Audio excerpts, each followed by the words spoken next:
Hello, wherever you are in the world today. Welcome to Beyond the Art and our series, The Stories That Carry Us. I'm your host, Craig Beaumont Flynn, a citizen of the Cherokee Nation and the Delaware Tribe of Indians.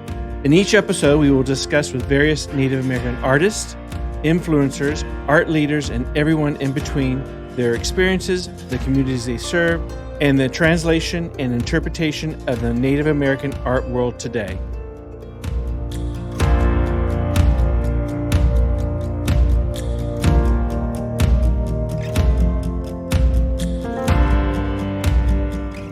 Well, today we have Awanigiizhik Bruce, a member of the Turtle Mountain Chippewa, and a diverse media artist. Welcome to the show.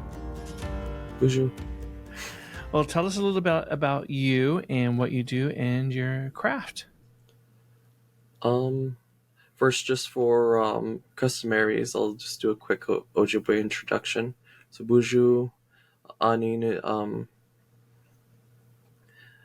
Awanigiizhik Indigenous Art, Wabiachijek and Dame, Mikanako Wajawing, Ishkunigan, Oma, Sipising and Dunjaba. I said that all backwards. But anyway, that was a little bit about myself in English for those that don't speak Ojibwe. I'm from the White Crane Clan, and I'm from the place that's where the little river that sings on the Turtle Mountain Indian Res. A little bit about me. I've been making art since I was 2. My dad actually went to II before I was born. I got to see him make art when I was really tiny. And what basically he really inspired me as an artist, seeing him do airbrushing, metalworking, painting, and different things. And I come from an artistic family of seamstress, metal makers, carvers, stonework. So that between my family and my personal mentors over the years, I have accumulated learning about 40 different art forms, and I teach about 10. Wow, you keep you busy. Mm-hmm. What does your name actually mean? So Awanigiizhik or Awanigiizhik means foggy cedar or cedar in the fog. It actually was, a lot of people wonder if it's my Indian name. It isn't. It it was a pseudonym I made, and then it got published, and that became my artist name, and now it's just like my preferred name. But a lot of my family says Awani. Okay. They dragged that last I out, and then other Ojibwe speakers like, you don't say it that way. I'm like, names change. So 2 years old when you started. Wow. And what it just you were inspired by your father? Your father just kind of set you aside when he was working and creating his art, and you just went to town and started creating. I think it's a little bit of both. Mm-hmm. Um, I saw him painting, and I do have this memory where my first time painting, he was doing watercolor, and I sat right next to him, and I think what my mom said is I brought paper or grabbed paper, and then I just start drawing, and then I still have that painting in my baby book, and I didn't realize it still existed. Um, I have the memory of it, and I remember this big grand. It's like, how do I remember my baby memories? And it's like I remember like this pyramid, and then these flowers, and this oasis, and then here I see it. I'm like, well, I see triangles and shapes. And it's like just kind of cool. Like I remember what I was thinking when I was painting that. Wow, that's a But good. my You have a dad good said he has recollection. a gift. Like he can look at people's paintings and experience what they feel by the brushstrokes and the energy or the movement of the media. So Mm-hmm. after he said that, it's like, oh, that makes sense. Maybe this is, something we both share. But I don't think, I've talked to other artists that kind of feel the same way as So another maker.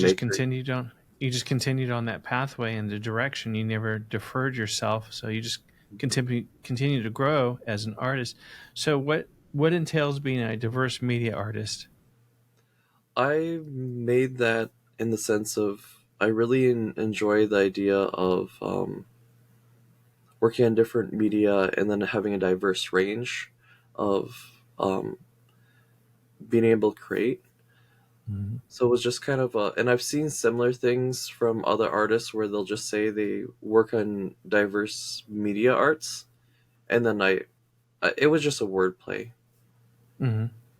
Is there one particular medium that you prefer over the other, or you just go in and have an idea and start creating in one, or are you, I guess, disciplined, or when you have that vision of a particular piece you want to start creating, do you know what that piece is going to take? Or are you kind of say, well, I'm going to paint, or I'm going to draw, or I'm going to sketch, or Okay, for the for example, what I like to do is I like to juggle between different media over the years. Like back in back a few years ago, I was always telling everyone I miss painting, or and now because I was all I was doing was doing quill work and beadwork and jewelry making, and then now I've been doing a lot of painting, a lot of leisure art, some community based arts with mural working.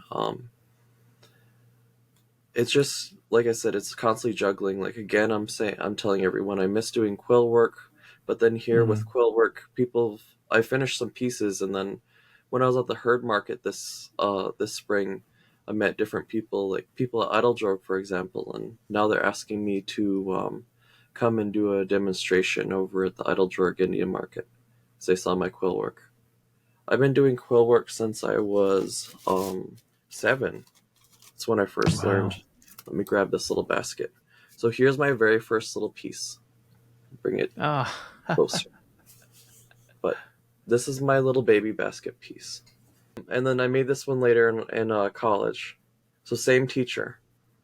So wow. in grade school then college. So I've been working on those since for years and years. So quill work is a last art, or soon to be last art. Who inspired you, and who actually taught you how to do quill work? So I guess that teacher, he's a Breen, Terence Green. He's a local artist here. I think one of my other mentors said that he inspired him to go to Northern Plains. So as Mm-hmm. his professional artwork, I don't know what his journey is like, but as a teacher, he's really taught many students. Just one of probably hundreds and hundreds.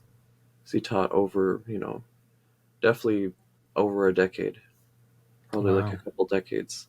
But what he did is, so all my different art teachers were mixed media artists as well, or multimedia, I should say, in the sense of multi, as in they did diverse work as well. That's what I'm saying. Mm-hmm. Um, Terry or Terrence, he taught me how to do beadwork, basketry, carving, um, and a whole bunch of other things. He's really known for doing his own personal craft. He works with photography and quill work. But I learned a lot from him and then different mentors growing up, including my dad. So every mentor I've had has taught me like I mean like anywhere to 5 to 10 different art forms. And it was just cementing what I knew and teaching me new strategies, new pathways, new ways to look at it.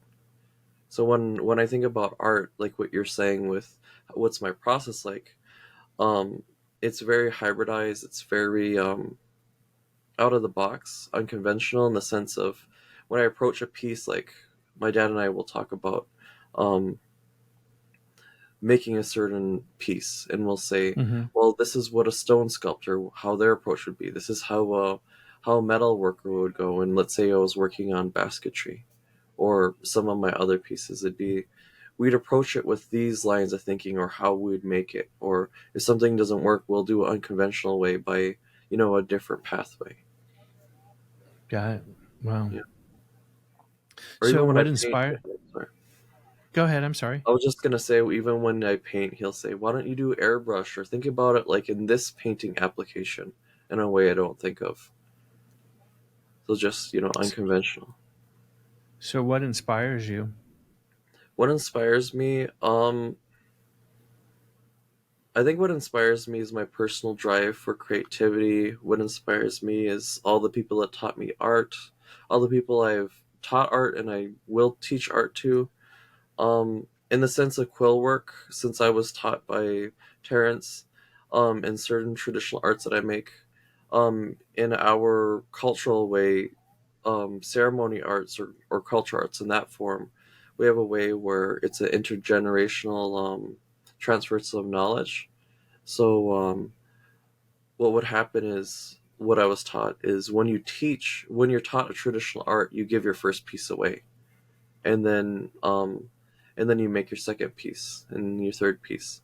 Um, but with that is there's you always have like a lineage of what taught you art because it's like to keep that spirit of that traditional art making alive. So like with quill work, it's I've been taught by nonstop teachers probably for centuries, unbroken. Mm-hmm. I can only speak for the last couple of generations in the sense of family lines, but specifically, it's just people in the families. So I think that's what keeps me going. It also really is a very large theme in my practice is the idea of like this word anaku bijigan, which is a word in Ojibwe that means an ancestor or descendant, and the word that itself breaks down into like a continuous unbroken line. So I really think about that in the sense of how am I being ethical, responsible, in my own, life as a good relative in the sense of art practice. So, do you take very traditional cultural elements and then incorporating them into your pieces? Are you trying to tell a story that's culturally indicative, or are you trying to kind of retranslate it into a modern perspective? I think it all depends. With with some of my art, like I definitely have like a spectrum that I go on with my artistry. I really like to work with traditional medium and then Mm. the ceremonial arts. Like a lot of my ceremonial arts I don't show on my Instagram and stuff. There's a couple of things that I have shown that I was given permission, like go ahead and show it because it hasn't been blessed yet. Um, at that point, it was still art piece. But on the other hand, Mm. I like to revitalize ancient arts. So with quill work, I've taught about 80 different students so far. Um, and then the other spectrum, I really like to push and kind of pioneer what is Indigenous futurisms. So a lot of my new pieces are really expressing and expanding what is the future, or being a contemporarist artist. What can our art be now, and moving towards the future. So I've been really pushing relatives and asking them and questioning them like, why aren't we using more materials? Because the way I was taught from Terence and then another art teacher that I'm still hanging out with a lot and visit and still learning from, his name is Don Kane. So Don Kane is a he's retired now and he's picking up his artistry again, full time. But he and Terry and a few other, including my dad, they've really taught me in the idea of if our ancestors had it, they would use it. Because there's this, it's I run into other artists where sometimes they believe in, oh, we got to do it by the book, by by Right. traditions. It has to be like it was taken out of a time machine, and I don't agree with that theme. I really believe in I cement my practice in this idea of you know contemporary art making. Really using the easier ways of doing things because if our ancestors had power tools, they would have let go of their stone tools. Well, let go of Yeah. their stone tools when they had metal tools. Right. Right. So, what is your perspective of being a Native American and an artist? How do you Um, intertwine those two components? um, with being a native artist, I think what's helpful is aside from making art, I'm a storyteller. I've learned traditional stories and legends, sacred legends, as we'd say in Ojibwe. I think a lot of my art, like it's like within my own pathway, I tend to really spread out in between different subjects. Like for example, aside from being an artist, I'm very much in love with science. I just have chosen to do more of the humanities and arts in my career path, even though I really miss being a part of, med school and being in chemistry. But even with that being said, I still utilize, like, even with my own art practice, I'll think of, okay, how can I do this easier? What chemical step can I do to clean these seeds, for example, or these, bones? How do I, like, what Mm-hmm. scientific processes? Or how can I neutralize this, or, cause a reaction that will be in my Right. benefit? So you treat your art the same way or your craft the same way? It's just, I think a lot of it is thinking outside the box, being creative. Mm-hmm. So you Um, mentioned that you were mentored by a large group of individuals, both family members and others. Are you mentoring currently to a youth in the next generation? I've taught, I think out of art, out of students, I've taught probably, if I was to guess, I don't keep a tally, but I would guess it'd be around 150. Wow. Um, the majority of that, half of that is like quill work. So I've taught a lot of like basketry quill work, and then general like wrapping and other processes. But I would like to teach, master forms for, basketry and some of the other arts. Recently, I've been teaching a lot of people how to do ledger art. That's been a Mm-hmm. major realm that I've been exploring. You asked earlier what are some of the arts. I tend to juggle, like I said, but I'd say my primary focus right now is painting, ledger art making, and other drawing, quill work, beadwork, and then the LED arts.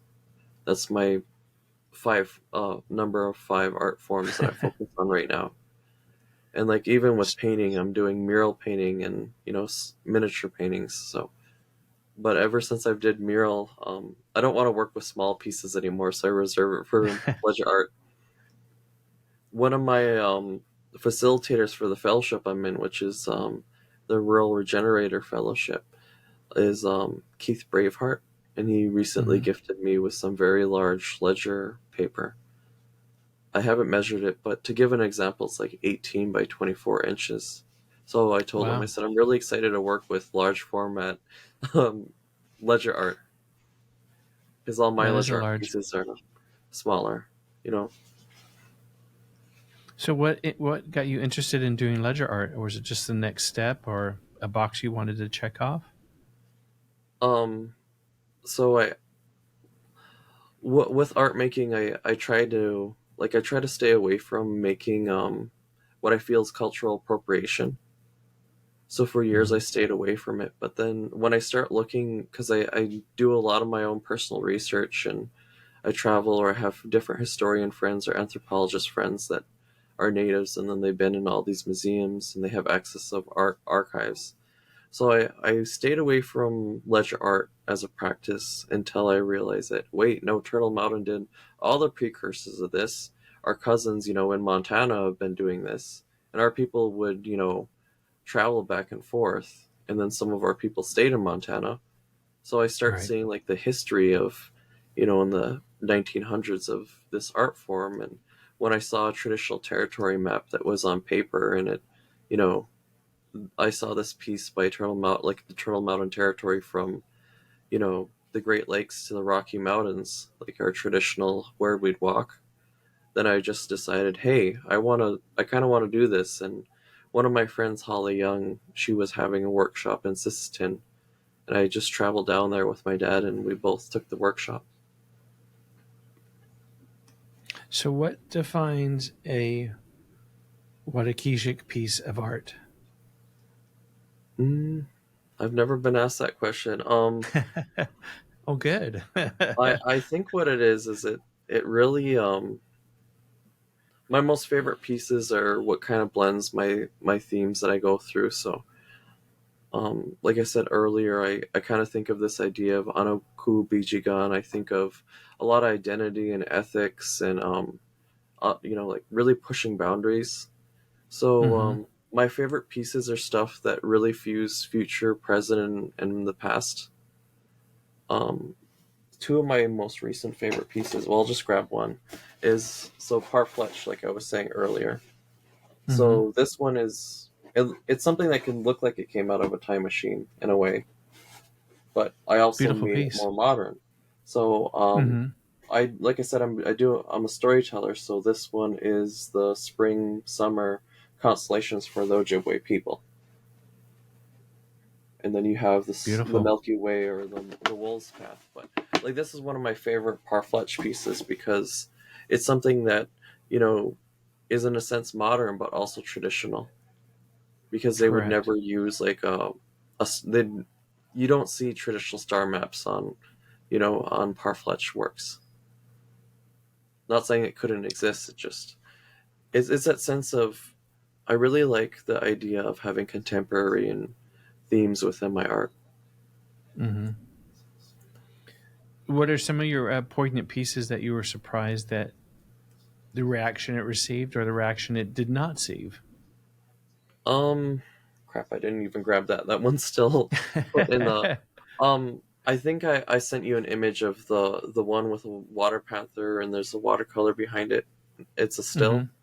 still. That one that one is one of my pieces during COVID pandemic, the start of it, and then within that piece, it what I really pushed my boundaries, and I ended up meeting with a relative in Winnipeg, a coder that I learned from another friend.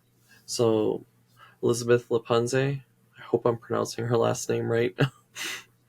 I anyway, she's a indigenous gamer. I mean, indigenous game maker in Got it. Canada and the US. Anyway, she had introduced me to this other friend in Winnipeg, and we've been collaborating, and she's been teaching me. Her name is Adrienne Cheater, and we've really talked about like in the sense of collaboration and even the sense of giving credit because it gave me a new perspective when we had the conversation when my friend's like, well, I'm not indigenous and I don't want to take credit, and I was like, but you helped me work on this, and I'm still learning like in the sense of large scale artists. Like one of the people I look up to, Diane Whitehawk, like the idea of some of these large scale artists, like how do you give credit, or do you give credit, you know what I mean, like Mm-hmm. when you have like helpers and associates, since at the end of the day you're the main artist or the main director in this sense. um I think what I find challenging is like when I went to since I was a legacy student, or here's that Anaku gun piece.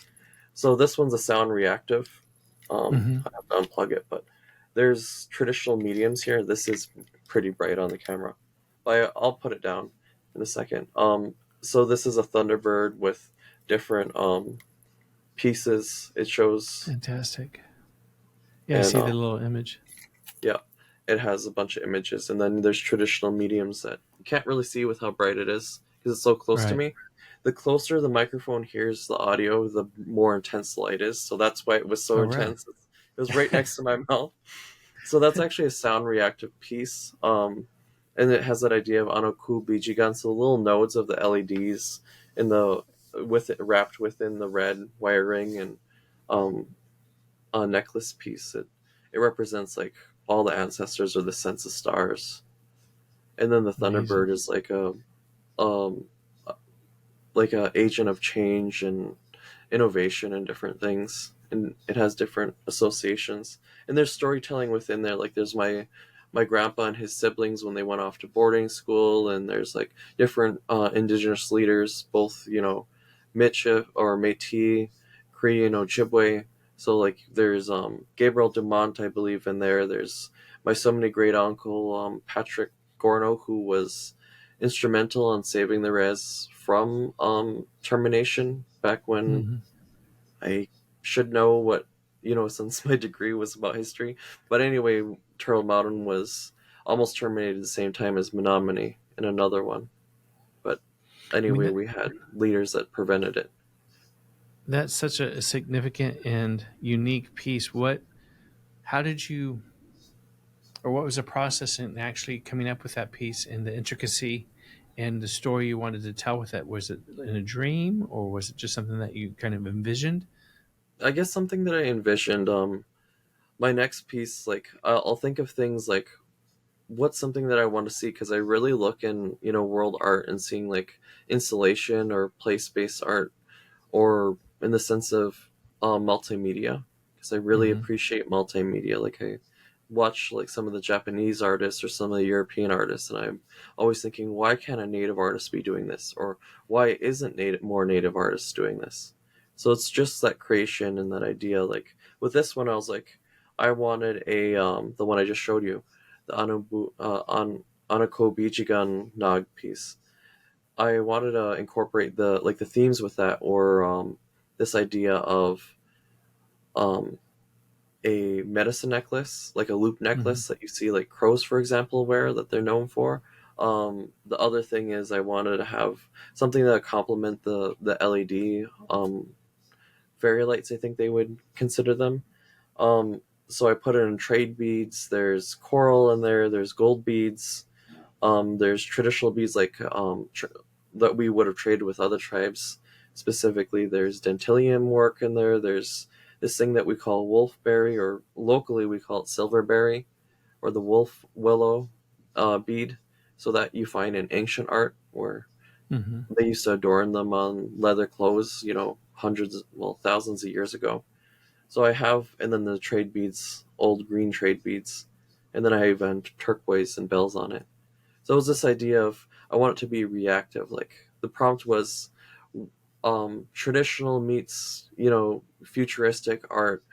What would be something that you can wear to a gala or a party, for Mm-hmm. example, something that reacts with its environment. Because when I went to I would always like ask my instructors and fellows. One of them was actually on here, George. We have actually had a lot of conversations. Um, and I think I said his name wrong again. Alexander. Okay, yeah. Yeah, I probably said his name wrong, and that's why I was thinking like, why am I not saying his name right? I saw him at the herd, and I introduced him with the wrong name, and I saw him the next day. I'm so sorry. Anyway,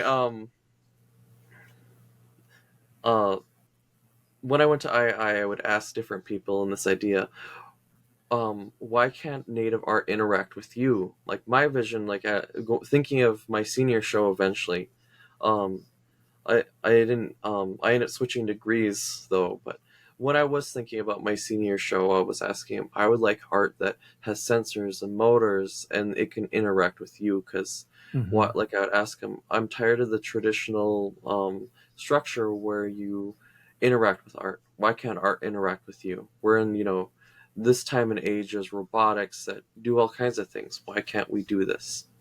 Right.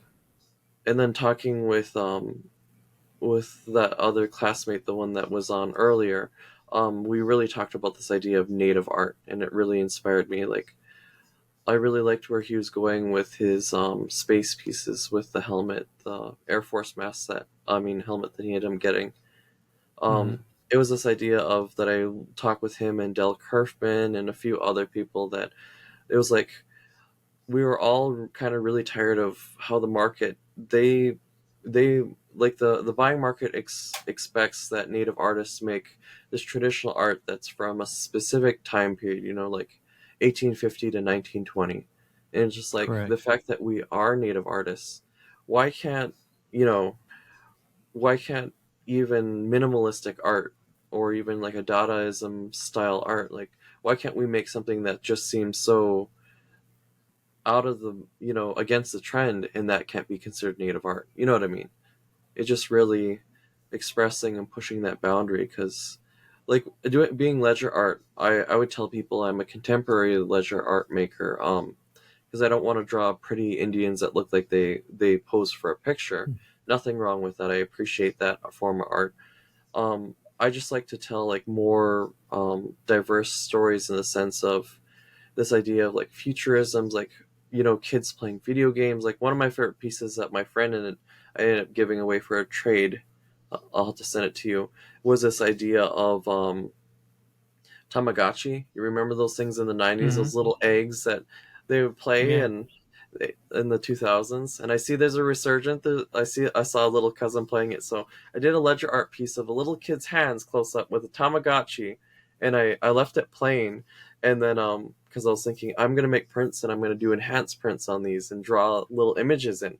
Um, Right. so I did this and I put it in Ojibwe. Like I have a Japanese friend and he who also knows Ojibwe, and he's one of my main friends that we'll talk Ojibwe with.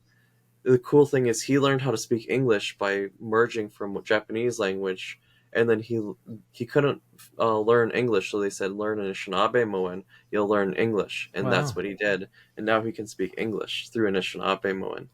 Anyway, he was looking at it, he's like, and he broke down Tamagotchi, what it means in Japanese, since it's like a shortened thing, and it's like egg watch, and so we put it in Ojibwe that, and then we put it in syllabics. So syllabics are like this kind of triangle writing on here. Um, Mm-hmm. and then we put it on there, and it kind of looked, you know how Japanese has a kanji or the different letters, the having the Correct. Yeah. syllabics, it kind of had that like pop cultural look. I'm like, why can't I should make a Tamagotchi later? Because I ended up meeting what's his name. Oh geez, I can see his face now. I can't think of his name. He lives in Oklahoma and he works with uh, native clothing brand. Oh, Steven is it Steven? Anyway, he's Steve. Yeah. Stephen you kind Paul. Was it? of Paul Judd I, or yeah, something like. Yeah. I'm sorry. Yeah. anyway, I met him with because I'm a part of this group that like I work with Ahec, if you've heard of them, American Indian Uh Higher huh. Education Consortium, and then we're working on Indigiverse. So with like some of my artist themes and stuff, I found out that Ahec was during the pandemic that we wanted to create another event like the Student Ahec conference, but this time for Mm-hmm. virtual. And then we wanted to really encourage students to do multimedia work, like get into coding, get into podcasting and video making. So Mm-hmm. I ended up coming as at the time I volunteered as a full time student. I think I started when I was a junior, yeah, and then we ended up I ended up meeting Paul Judd on there and seeing hearing his art practice and everything is like, oh, I like this guy. So since meeting him and getting to know him virtually, I was thinking maybe I should just go make a Tamagotchi watch because I see this guy making toys all the time that are indigenous themed, and basically like talking about indigiverse and these themes, I think a lot of it comes down to is my other pathway, which is in leadership. So I've been a youth leader for 13 years, and Fantastic. I think about that in the sense of even some of the activism work I've did or the leadership work. Like art could be very political, it could be very inspiring. Like for a while I Mm-hmm. was afraid to, but I've been taking leadership institutes, and this fellowship is the rural regenerator. It really is pushing us to be leaders in our own communities and rural spaces. Really tapping in as artists and creatives. And then the one just before it by the same um, place. It was a creative the Community Creative Leadership Institute, and we Mm-hmm. really talked about like this idea of focusing on leadership in the space of like it really changed my mind when like they had this literature that we had to read, and they talked about sun spaces and moon spaces. So like a moon space is like tribal council or chief and council, since I'm so close to the border. This Right. idea that they're a reflection of true power, because the true power comes from grassroots, for example, that are done by local people that just want change, and the change is Mm-hmm. so much more dynamic and fast paced, whereas other spaces there's so many restrictions and guidelines, and they just reflect the people that are in charge of electing them. So it just really made me think of that sense of an active agent of change, or as a leader, or as a a teacher. Mm-hmm. um, what can I do to really interact and inform my community? What can I learn from my community and be accountable for you know Do you feel that you take challenges or risk with your art? um I think with the LED pieces, because they're literally pioneer pieces, they were worrisome because it's like, how is this going to react? Right. Um, I showed America Meredith one of my pieces. I think she was a juror for, I think it was Northern Plains last year, and that's where I unveiled it.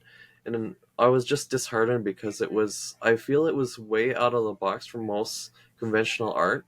Um, so I definitely feel I'm a little saddened that it isn't getting the response I've been liking. Like I do get a lot of verbal or in person response that like, oh, that's brand new. But then when I put it up for jury shows, it's always left in the dust. And I'm like, but this is robotics and the themes and like, but I guess they're just not ready for it. Maybe it'll be the Right. next iteration. Because my next thing in the whole robotics theme is this idea of basketry, and I want to have a basket that seals up like a we call it like a blueberry style basket because of the shape. Mm-hmm. And when it's sealed, it looks like a normal, birch bark round basket with quill work. But then it's going to open up, and there's this idea of like in the Seven Fires prophecy. There's a little quote in there where they say, I think it's the time of the sixth or seventh fire. I don't quote me on that. Um, it's around that time where they say, then the youth will wake up the elders and push them to reopen. They'll go find the bundles and awaken the elders to teach Mm-hmm. the old teachings again. So it has this idea of what is prompting me that is a thing from one of our prophecies, and this idea of this basket being open and knowledge, being there. So that thing I'm thinking about taking apart an old Xbox Connect, sensor and Right. of being able to project that on more LEDs to give like a static live feed of people where they're like star people, like how you're looking in this basket and the knowledge from our ancestors and the stars are all in there. So it's the next robotics piece that's going to seal up and open up, on a timer. So that's the next thing. And that's already my dad being a mechanic. He's like, oh, that's an easy mechanism. And then my friend in Winnipeg's all like, oh, that's easy to code too. We just need to wire it this way and that way, and we'll figure out the electronic for that. The main chip. So it's fun to have. What I really appreciate with making art is collaboration. Since going to I and all these other places, I really love to collaborate with other artists, and I think that's what I really appreciated about the two creative leadership things that I was in and currently in, because they really Mm-hmm. push us to do collaboration and like these quick exercises, and it really like at the Rural Regenerators retreat, we I did this new experience that made me change my mind on how I make art. So the one fellow that my friend Rufus there, they are a performance based artist, a dancer, but also a fine artist.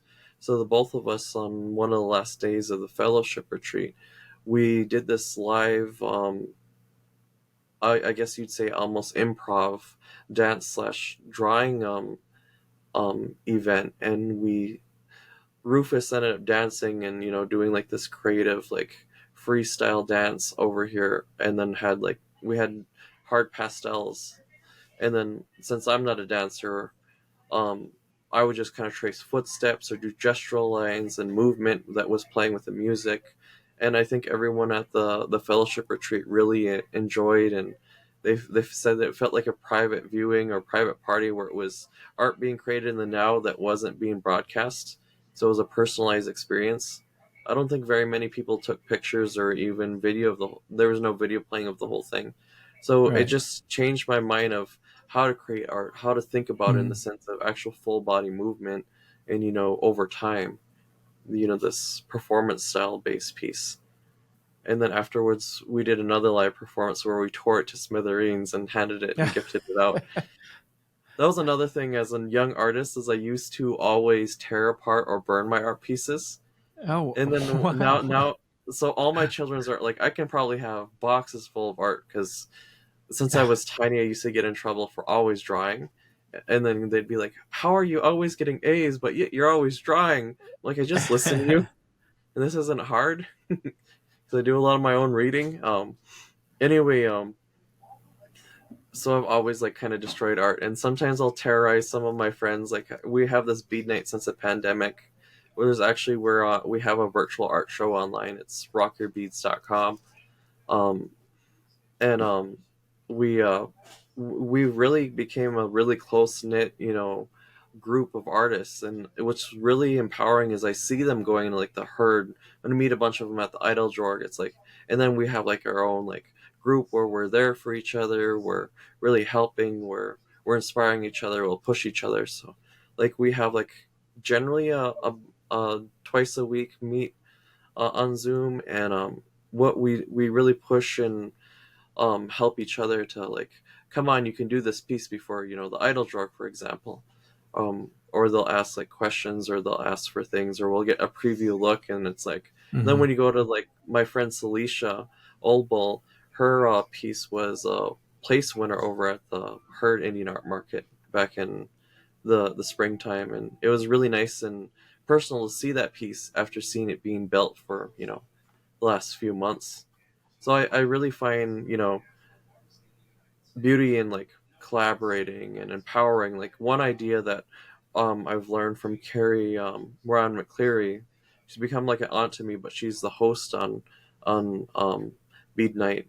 She's really given me this idea of um, I I think it'd be like equity, in the sense of, instead of being competitive and cutthroat, why can't Mm-hmm. everyone be winners? Why can't we True. really impress? And how, because native artists, and then famous native artists, there's such a small group of them. Why can't why can't we all empower each other? Because you don't Absolutely. see And the grow rest of from the you. world doing it. Exactly. Grow from each other, learn from each other, and evolve with each other. Hmm. On your mural work, are you is these commissions and collaborative efforts that you're doing? Yes. So the biggest mural I did, and the longest mural, was the Chief Buffalo Memorial Mural Project. That's over in Duluth, Mm-hmm. Minnesota. So it's Indian Hotel, I think, would be like a place. I don't remember the exact like if you wanted to find parking right there, that's where we would always park. But it's Lake Walk, just about, it's northwest of Canal Park.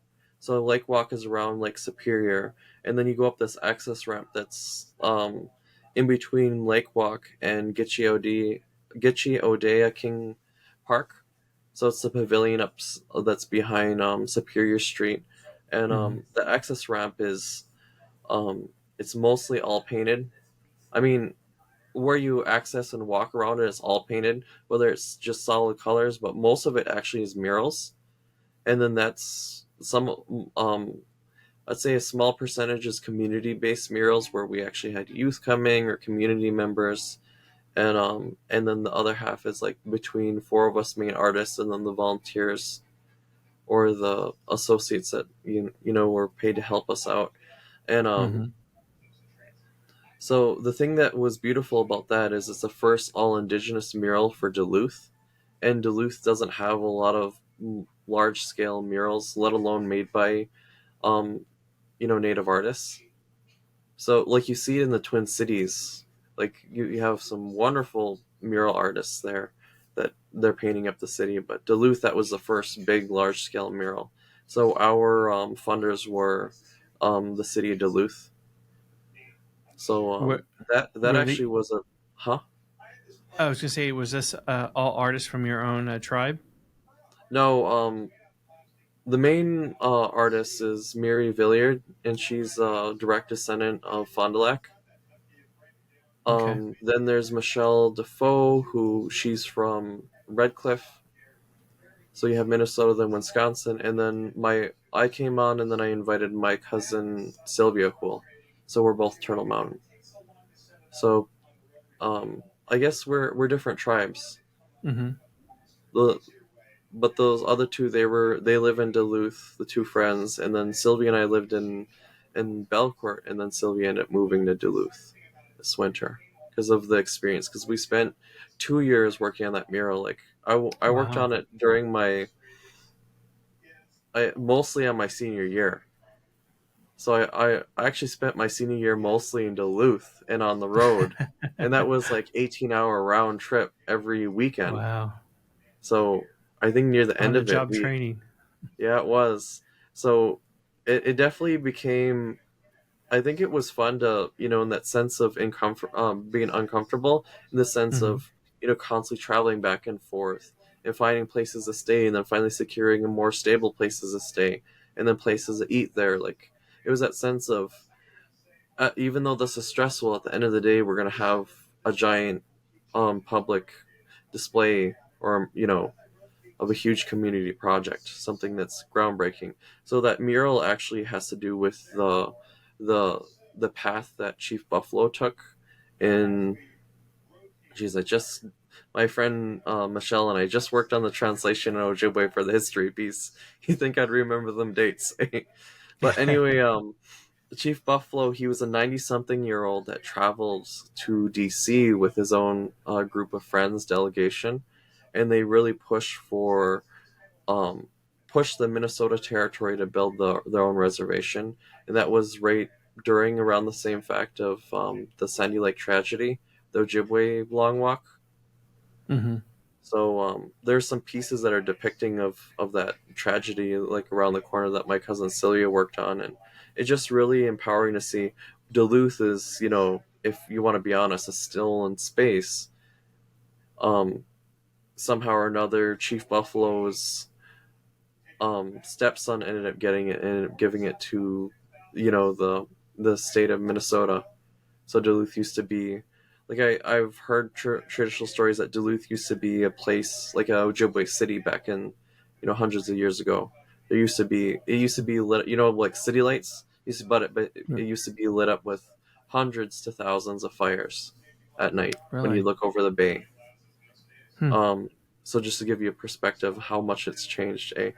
So it really tells, Right. like it really commands space as it's this Ojibwe storytelling place that's historical, and then like I've worked on some of the map walls to do the calligraphy, and then some of the details, and we put Ojibwe words on there, and we put like place markers and names. So like the one map wall, it shows his journey from Duluth all the way to DC, and then can you just imagine a 90-year-old um, traveling by walking, by canoeing, by steamboat and train all the way to DC back in those days, and it's just like, geez, the ancestors were built different. Can you imagine being 90 years old and saying, I'm going to go change No. the whole world for my people, and they created that reservation. Wow. So you mentioned that this is Duluth's first indigenous public art. Are they continue to do other installations or other programs to include indigenous peoples in artwork around the city? I believe yes, they are. Hmm. That'd be a more question for my friend Miri, since she's on that commission board. Um, I I think that's what was some of the friction that Miri experienced being the project managers, being indigenous artists, and really focusing on, like finding funding or fighting with the city in the sense of like waiting for the go ahead. Like, one of the times when we were waiting to paint, we just decided to paint even though we weren't given the official notice, like go ahead, start, because we're worried that Right. winter was going to start. It's like, we Yeah. can't be tabling this because I'm coming from North Dakota, 9 hours away one way, and I can't just be sitting here on weekends and not doing anything, since we're spending money to do nothing, and especially when Exactly. you're committed. I think that's what focused Sylvie and I to really paint faster and more focused, and be articulate and deliberate with our paint strokes, is because we had that element of, we're only here for so long, we gotta make it count, and then also be aware of the weather conditions. And then, like, there's some days where it was beautiful, and then you get out near the lake and it's all foggy, Mm. or it'd be a nice windy day, but when you're near the lake, it's basically like ocean spray or sea spray. Right. Right. You can't paint. Have you seen a resurgence of individuals or youth interested in art from your own tribe? Yes, I have. I think what's really helping is this idea, like all the media coming out. So you see like Res Dogs and all these other ones. You see like all these supermodels and then these fashion designers. Right. Um, so I see, and then just seeing like more people being more comfortable wearing indigenous, things. So I think because of that, I'm seeing more youth that are like, I want to learn this, and like I've told some friends recently. I said, hey, you should ask your cousins and your kids. I said, I need help making some jewelry right now. If I teach you and you can keep some, can you help? Can we do like art making night where you can help me build inventory, and then also you're learning a new skill and keeping some of your pieces you make. I Mm-hmm. really believe in teaching youth and empowering them, because I know like being like a leader and a role model, and being once a kid myself, I think about how I think about how things have changed, and how how the youth and are growing up, and I'm thinking, how can I make this like where there's better opportunities for them, where there's they have more resources available. How can I be a good relative that can help empower them? Because I've started being a professional artist, in my 20s, and then there's times where I'm thinking, how can we empower these youth artists where they can be professional artists in their teens? Make sure that Mm-hmm. they're they know like how to navigate, and how to find a good support system, and have fun. I think it's, yeah, that accessibility Hmm. to means and actually have, the tools to actually create art, but also learning from like yourself or elders and continuing that story and evolving as a culture, um, Hmm. is an important factor, and the educational means as well. Educating and having those individuals and youth interested in telling their story, but also their heritage and growing from that. It's continuing evolving. So, are you currently exhibiting anywhere? Doing any shows? I guess that virtual exhibit for the rockyourbeads.com, Mm-hmm. there's that. I have a few pieces. Um, and then there's, I always mispronounce this. Um, the Yamkampf, the Cass County Museum. I probably butchered that a little bit, but over in Moorhead, there's a museum. They actually commissioned me to make them a piece. So I said, well, do you want it like old fashioned, or do you want it a little modernized? And they're like, do it however you want. So I made it a little modernized. So they asked for a winnowing tray, and so I made it a little more like, I made them the Cadillac version of today. So I made it super heavy duty, and then I wrote in Ojibwe on the sides just by etching, not like adding ink or anything. But it's a hidden detail. If you pay attention, you'll see it, and it's Mm-hmm. in Ojibwe, and it talks about this is made in the style of the 1850s tray style winnowing tray, and then the other ones like, I don't remember what the other side says, but I wrote it in Ojibwe, and then they also have a current piece. They have I loaned them one of my baskets, my tray style baskets, for the moment. My LED piece with Water Panther and um, Thunderbird with the coronavirus. I didn't even talk about that other one. I talked about it briefly, but that one I made during the height of the pandemic in 2020, and that one exhibited there first, and it was on loan. Mm-hmm. At, otherwise, I think that's the only two places. I have some friends that have been asking for me to exhibit, and I've been thinking about emailing some other galleries and different things to really Do you start do showing more. do you do any of the market circuit? Yeah, I've been recently going to a handful of different ones. Um, so the ones that I want to start focusing on is, I want to go to Swaya, definitely continue going into the herd. Had a good experience at the herd. Idle is coming up, so I'm excited about that. Also the fact that Mm, first time going, and I'm already a demonstrator. So fantastic. I made a good impression with them over at the Herd Indian Art Market. Um, and then I want to continue doing Northern Plains, since that one is exclusive in the sense of you have to be a Northern Plains artist. Mhm. And I think a lot of people, when they think of Ojibwe, they think Great Lakes. And I'm like, yeah, my parents' families are from there, but we've been, in Turtle Mountain for a couple hundred years now. But Right. also when we think about the ancestors, those old people, well, at their time they're young people, but they used to move so much. Like you look at some Right. of where their places of birth and the places of death. I'm like, how many how many states afar apart that is, and let alone you didn't Yeah. have cars back then. But then, like, Well, I thinking think about they. like my grandpa, he talked about how, like, for example, the Cree and the Métis peoples, or even the Soto or the Chippewa, that we call them down here, how much we were so, how often we travel. Like, for an idea, for since I really enjoy history and I have friends that are historians, a lot of our reservations are wintering spots. At least Hmm. I can speak for my immediate peoples, like Turtle Mountain, Red Lake, and all of that. We kind of got cemented into the place where we'd winter, not in the traditional territory where we'd be in the spring, the fall, the summer. Correct. So I just think about it in the sense, like, my own family calls me, they're like, I'm the traveler of the family, because like last year I was gone 8 months out of the year, and then like Wow. constantly gone. There's a couple times I was home for extended amount, like I think a week and a half, but that was just to take care of business and then head out again. Um, I think just a lot of the ideas. I love to travel because I grew up with it, and I heard my grandpa talking about his trip when he actually traveled with his grandpa, and by Hmm. old cart and buggy and travel, and then the idea of the houses on the prairies. They would have like these communal houses where they would stock it with provisions. Someone was living there, you go to the next house, and then it's just this idea of everyone being nomadic and traveling with the Hmm. buffalo, or having their own little towns at the time, and learning from my grandpa and what he learned from his grandparents, where like it has like that idea that being now my generation's historian by trying to hold on with the stuff I remember. Hmm. It's an important factor. Yeah, I remember stories from my own great grandparents, and I was lucky enough to meet my great great grandmother.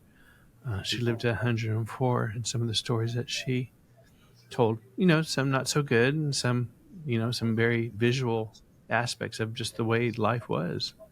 Kind of is interesting how we've kind of transformed and evolved as a people, but those elements are instilled in us forever. It's something that doesn't get washed away, so to speak. Well, what does she get? I'm sorry, Wada Kishik. Yeah. Is there anything else you want to add and share with us? mm let's see, I'm trying to think here. um Call me in. yeah. I'm just gonna go down the road, see Berta or whoever. Okay, you're on live though. You probably took that up. You have to. um I'm That's trying what to think here. happens. Yeah, you want to share anything? My dad pops in. um I'm trying to think, like, I think there's beauty in being really open and sharing, because I think one thing that also annoys me is this idea of gatekeeping.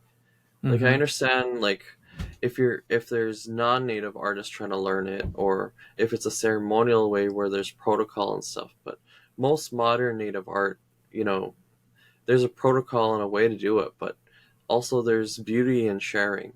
Like, a lot of the things, like, I think people forget is our ancestors, are this idea, like, because I feel like a lot of modern artists now, they have this idea where they have to be traditional and by the book. And when I say by the book, I'm saying, like, tongue in cheek, like, by the ideas, like, by the history book where they saw like Hmm. old 1800 art, and they have to make it that way. I'm thinking there's better materials, literally, to be using. And anyway, what I'm saying is, I think we all get focused, like, there's that fine line of cultural appropriation, cultural appreciation, like, even in my own ways, like, you heard me with my reluctance to do ledger art until I finally saw, like, in the history, like, oh, my ancestors did do this, so it wouldn't be appropriative to do that. So Hmm. one thing that I'm also thinking about, and I've been researching, is I didn't want to do like Potawatomi, Odawa, or even Eastern Ojibwe style ribbon work. The stuff that you see also in like Ponca and Right. let's see, Odo, Missouri, and Osage, because of like the traveling and all that. Because our people didn't do ribbon work like that, even though our relatives did, or our Hmm. ancestors did. So it's just that thing of being like a, ethical and everything. Like in that sense, if you want it, do a trade with someone, buy it from a living artist that makes that and knows how. But while doing that research, I've thought about, like, saw that Ojibwe did do ribbon work, like my immediate Ojibwe, like, the Plains Ojibwe, and then, Red Lake or the Minnesota or even the Western Great Lakes peoples. They did a different kind of ribbon work that's unique. I've seen it in some southern ribbon work, but they'll actually bead right on top of it with like Ojibwe florals, and it's more geometric forms. And I've been doing my research and stuff, and I've been telling people I want to bring back some of these old cultural forms, and even in the sense to make it more affordable or even more readily available, like this idea of doing, ready to wear fashion or printing out Mm-hmm. fabric, like make something or even design something digitally that, like, you see it on Teton, um, some of the native artists on there that they design, you can clearly see it's inspired by ribbon work. Some of the ribbons, they're Cool. ribbons with ribbon work designs on them, and Mm-hmm. or all that. So I think it's this idea of always be open.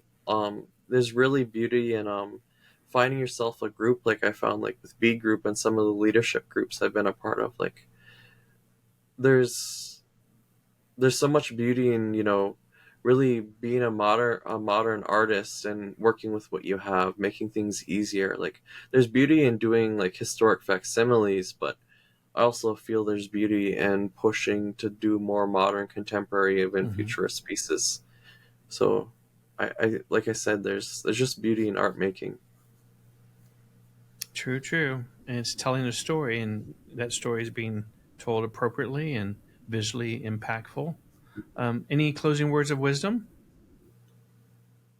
I think as a native artist, if you're struggling with making art, um definitely there's so many things you can learn from, even from the web.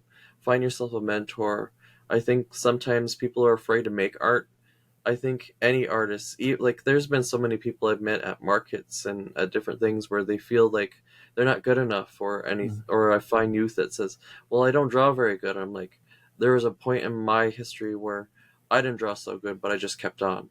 Like I really stress even in my art friends, like, you're not always going to be motivated. You just need to develop a sense of, um, a personal discipline and, a structure or a ritual, and where you're always, for example, if you're doing 2D media, you're always sketching around you, you're always doing time exercises. Or if you're doing traditional stuff, like if you can't do it, just, work on something else for the moment. Right. And having the Like confidence. there's, yeah, there's beauty in continuing to do that and being focused. There's also beauty in rest. Like I tell people, because there was a point when I was doing quill work, you know, really pushing myself and getting known as a quill worker, and then both my wrists snapped, and Oh, that just basically told me like I couldn't use my hands for a year and a half. I almost cut wow. off all my hair because you know how hard it is to brush your teeth with Yeah. two hands and having them immobilized and dropping the toothbrush all the Oh, time. geez. Um, anyway, what I'm saying is, like, I always tell people, it's like, please remember to rest, because you don't want to end up like an emergency situation like I did. Because at least with quill work, there's resistance. Like that's resistance training your tendons don't need, Right. is having, like rubbery, elastic quills going through, birch bark. Right. So, like, and I always teach people, like, with your shoulders and being a painter, always do movements because this is a stronger joint than this. Right. So just the ergonomics and everything. So just like what I was saying is, I always encourage people to make art. I encourage people to apply.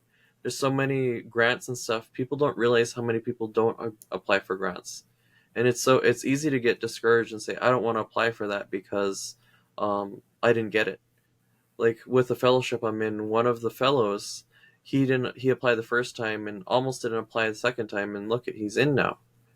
So just like with all of these, like, just keep Persistence. on, persistence, and Don't take no for an answer.